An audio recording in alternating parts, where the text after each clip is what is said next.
stay by myself. They don't get much fresher than that. So there they are. There's the fish. And I cut them nice and fat for you too. A couple big steaks.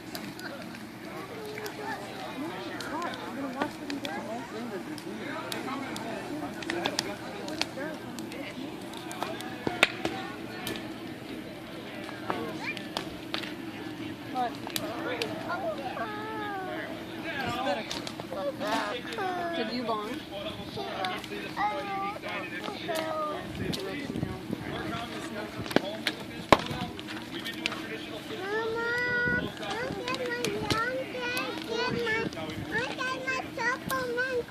Where is it? Out! You're pinching. You need to wait. I'm gonna get it! Wait in.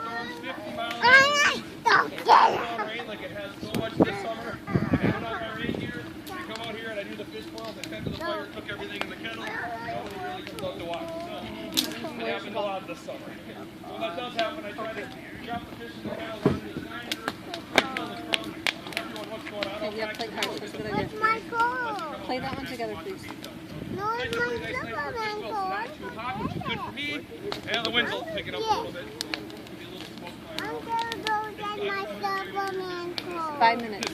No, please. So the fish boil itself is I don't have my Superman goal. back in the mid and late 1800s, large groups of Swedish and Norwegians immigrated up here to northern Door County. Around this tradition of the fish boil with them. Swedish and Norwegians that came here. It's such a smoke follows us. What do you need? I need my Superman goal, please. When the man's done talking. Do you want to come with me to get a drink for me and Daddy? Okay. Do you want a spotted color or what do you want to do? Get the logs to growing cities I like don't want Green Bay, to. Milwaukee, Chicago, all connected to Door County by waterway. Now, I'm pretty sure that those Scandinavian loggers never intended for their fish boil to become what it is today, which is a tourist attraction. Because fish boil started off as just an easy way to feed the loggers back in the 1800s up here. That's how this all started off. There's large groups of men working up here. There's plenty of fish in the water, and this was still a remote area, so you kind of ate what was available. That's how fish boil started off. It wasn't until around the turn of the century when a few resorts began to open up here and the logging industry slowed down and the tourist industry picked up. Before you knew it, tourists were starting to come up to Door County. On a very small scale, by the way, the Edgewater, year 1900 here. A couple more quickly opened up after that. Most of the guests that came to these resorts back in the early 1900s were being wealthy people from the Chicago, Milwaukee areas. Because the only way to get to northern Door County back in the early 1900s was by steam ship once again, because the road ended in Sturgeon Bay, freight ended in Sturgeon Bay, didn't open any roads or highways up to most of the guests that came up here were pretty well off. They poured at ports in the city to escape pollution. Summertime heat from Chicago, they would come to Door County by steamship. Steam north along the Lake Michigan shoreline, around Death's Door Castle, which is a treacherous stretch of water right to the tip of the North Peninsula, which is where the has gone down. Green Bay meets Lake Michigan, so the water gets really churned up there if you get a north wind. They would have routed that, steamed on into Ephraim here, into Eagle Harbor, where they would dock at the Anderson Dock. It's a very historical building just a few minutes north of here. That was the main port where all the ships came in for tours, and all the ships full of cargo was loaded to northern small communities. They would have unloaded their guests at Anderson Dock. You get a chance to check that building out, by the way. The innkeepers and hotel owners, from my research, would have met the guests at the hotel or at the Anderson Dock and ushered them to the resorts by horse and buggy. That's how they would have got them to the resort. Where they would have been shown their guest quarters, where they were going to spend the next month or two, because you didn't come all the way up here from Chicago on a steamship to stay for a weekend. Like people are out here. Do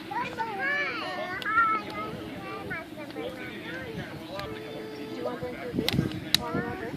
And when these city folks spent that much time here during the summer, they also introduced this traditional rustic Scandinavian fish boil to the tourists. And that's pretty much the history of the fish boil, because we've been doing fish boils for tourists ever since well over a century now. It's one of Door County's oldest traditions. It goes all the way back to the first Europeans to settle down up here in Door County. Eventually we evolved from doing it for loggers and basically survival to doing it for tourists. Here we are today, still doing fish boils for tourists. I've got 3 of these to do tonight, so fish boils never really seem to go out of style. We're going to do over more. Can I help you? Don't you know? Cooked up here tonight. Look at, he's throwing the fish I'm in. going to add a little water to the kettle because it looks like a lot of it boiled over the side on me. A little bit. Now, as of today, there are 6 different fish boil restaurants that do this nightly throughout northern Door County. A couple things that make ours a little bit better. For one, we add an onion to our fish boil, which everyone loves, and some of the other ones don't include the onion. You get the water view here at the old post office. You overlook beautiful Eagle Harbor, Peninsula State Park, and Horseshoe Island, so you get to enjoy a nice water view while you dine tonight. And keep in mind, that's where the fish came out of, that same water. That's why a fish boil is a dining experience. Try doing this in your hometown. Someone will call the fire department on you or the health department. But up here, it's such an old tradition. It's just been grandfathered in. People always ask me, how do you get away with doing these fish bowls? I'm like, one of our oldest traditions, and it's here to stay. So, we also, very important too, there are bones in the fish. I'm going to tell you straight up, there are lots of bones in the fish. They're whitefish steaks. However, we're the only fish boil restaurant in Door County where the servers come to your table and they're going to debone the whitefish for you. So let them handle that. They're really quick to get the bones out. They'll take care of the bones. Tammy, she's the lady who checked you in by the hostess stand. She's also our baker, and she comes in every single day. She makes fresh Door County cherry pies. She makes all the artisan breads you're going to see at her buffet table when you go in from scratch. Shreds her own vegetables for her coleslaw, makes all that from scratch as well. She even makes her own vanilla custard you can have on your cherry pie for just a small upcharge. And finally, you get to listen to me, some local guy, come out here and tell you all about the fish boil here at the old post office, because I come out here and do this every night, and I do this about 400 times a summer. So that's how many fish boils we do at the restaurant, and I do every single one. So plus, I like to read all the TripAdvisor items. People always write about how much they like this part about the fish boil, and I pass all the information on to you guys so you know what a fish boil is. You get a little local history lesson as well. I'm getting my cell phone. Yeah, let me tell you how they catch whitefish. Whitefish. I'm getting my cell phone. Man cold. I'm getting my cell phone, man cold. I'm getting my cell phone, man cold. Okay, can you wait? Okay, I'll get it. Once the lake water starts to warm up, whitefish go to deeper depths to get to colder Where's your water. spoon at? Late in August, they're caught down as deep as 120 feet. Okay, after the man's done talking, Daddy will go get it. And late in October, whitefish come into spawn, and DNR closed down whitefishing season. And most of whitefish in Door County spawn in the Lake Michigan side of the peninsula. And they shut down the whitefishing season for a few weeks, let them spawn and reproduce. And almost 40 years in business now, we never once found any whitefish right out of our local water. They're definitely an important natural resource to the area. They're very delicious, and they're even quite healthy for you. Really, you go inside and put melted butter all over them. Never been to one of these before? That's what you do. You put butter all over the fish, potatoes, onions, and you leave your very full, very rich. All this wood we're burning up here, this all comes from Larry Krause. He owns the restaurant during the winter months while we're closed. He cuts down trees on his property near Fish Creek and splits all our firewood for us for the upcoming season. When we open the restaurant in May, there's a pile of firewood about the size of that cabin, all split up and ready to go. Every week I haul a dump truck load out of it, and we'll burn through all that firewood in a season too. By the time October rolls around, that pile of firewood will be about the size of a small car. And it's a mix of everything. Here's a chunk of birch, here's a chunk of white cedar, there's maple, oak, ash, popple, spruce, you name it. If it grows up here, it's most likely in that wood pile. You go through that much wood, and last summer I boiled 35,000 pounds of whitefish out of this kettle. You also go through about 250 gallons of kerosene. I go through about 40 pairs of these gloves personally. God knows how many arm hairs. Gets windy out here, you start getting singed every night. Now they do call it a fish boil, but I like to boil the hell out of the potatoes and onions, and then you kind of gently cook the fish for 7 minutes. That's what I'm going to be adding cold water in for the next few minutes, and they come out cooked perfect every time. You go to other fish boils, every guy does it different, every setup's different, but that's just the way I do it. There's no fish boil supply store. Everyone has their own homemade stuff like this. This is actually the inside of an old wash machine. Really old. Once we're through here, you guys are going to walk back in between the two buildings. You enter the restaurant through the front door, and it's served like a buffet. You load your plate up with fish, potatoes, onions, plenty of butter, homemade breads, homemade coleslaw. Make sure you save a little room for your cherry pie for dessert.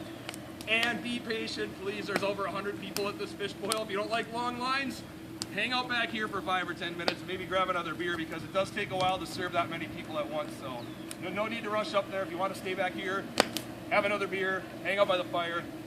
That's fine too, because you're just going to be waiting in line for a little bit. So just be patient. Everyone will be fed. There's plenty of food for everyone in this kettle. So be patient. Oh, I'd just like to mention our TV show we got on 2 summers ago. We got on an episode of Man Fire Food. It's a show on the Cooking Channel. They flew here from New York City and filmed 1 other episodes about the fish boil. So if you want to check that show, that's Man Fire Food on cooking.com. And look for the later on.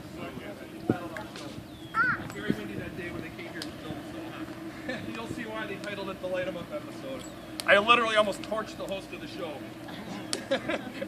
I told him to get back, but he didn't listen very well. But check the show out. It's very fun to watch if you want to see that. All right, how about a couple of my lame fish jokes? What's the difference between a piano and a fish? Well, folks, you can tune a piano, but you can't tune a fish. Oh, I didn't say they're good jokes. What did the fish say when he swam into a concrete wall? Damn. Yeah, but what did the wall say? You dumb bass. Oh. How does a blonde kill a fish?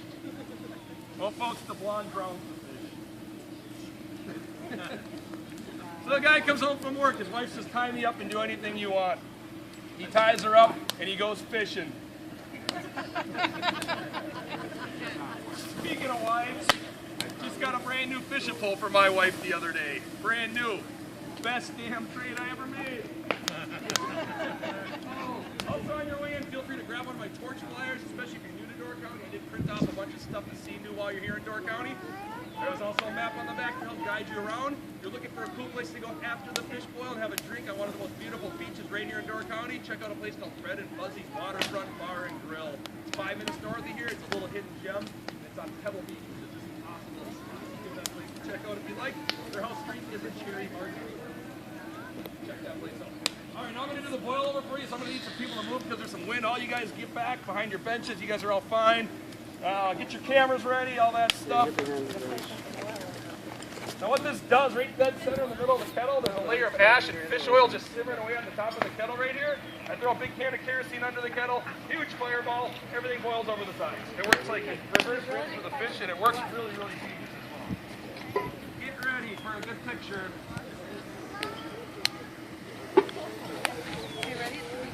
You guys are ready? 1, 2, 3.